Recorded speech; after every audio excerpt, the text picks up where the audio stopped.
नमस्कार, मी रामचंद्र फलफले, सरचिटणीस Maharashtra government nurses association Solapur, doctor VMGMC Shri Chhatrapati Shivaji Maharaj स्वरूपचार रुग्णालयातील सर्व कर्मचारी, महाराष्ट्र गव्हर्नमेंट नर्सेस फेडरेशनचे कर्मचारी तसेच चतुर्थ श्रेणी संघटनेचे कर्मचारी आजपासून होणाऱ्या बेमुदत संपामध्ये आम्ही सामील झालेलो आहोत. आमच्या हक्काच्या मागण्यांसाठी सामील झालेलो आहोत.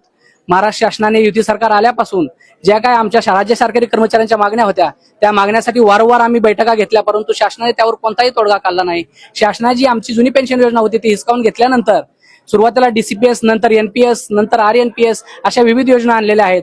आज RNPSचा जरी वाटा आम्हाला शासनाने मुख्यमंत्र्यांनी महोदयांनी विधान भवनामध्ये मांडला आणि तो RNPS आम्हाला दिली असली तरी सुद्धा त्या RNPSचे जे काही अटी शर्ती आहेत, जी काही नियमावली आहे ती आजतागत प्रसिद्ध केलेली नाही.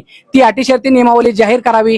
त्याचबरोबर शासकीय कर्मचाऱ्यांच्या ज्या इतर मागण्या आहेत, जसं की 10, 20, 30 आश्वासित प्रगती योजना, शासकीय कर्मचाऱ्यांना कॅशलेस विमा, शासकीय कर्मचाऱ्यांची पदोन्नती, रिक्त पद भरणं, खाजगीकरण बंद करणं यासारख्या अशा अनेक मागण्यांसाठी हा शासकीय कर्मचारी वर्ग राज्य सरकारी कर्मचारी संघटनेच्या माध्यमातून होत असलेल्या शासकीय निमशासकीय समन्वय समितीच्या माध्यमातून आज आपण या संपामध्ये उतरत आहोत.